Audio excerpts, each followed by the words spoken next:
અગત્યની વાત કરીએ તો સૌથી મોટા સમાચાર પ્રાપ્ત થઈ રહ્યા છે અમરેલીમાં બનાવટી લેટર કાંડ મુદ્દે અત્યાર સુધીનો સૌથી મોટો ઘટસ્ફોટ સામે આવ્યો છે। લેટર કાંડમાં ખળભળાટ મચાવતા સીસીટીવી ફૂટેજ સામે આવ્યા છે।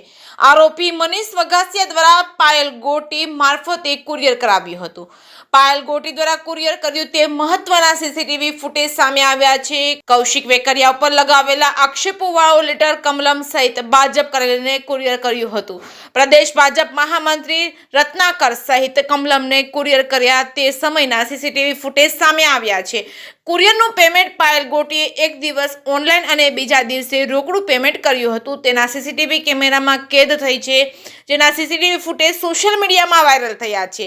કોબા કમલમ દિલ્હી સુધી 2 દિવસ માટે અલગ અલગ કુરિયર કર્યા હતા। જે કેસરી ગુજરાતી સાથે જૈનિક સોજિત્રા અમરેલી।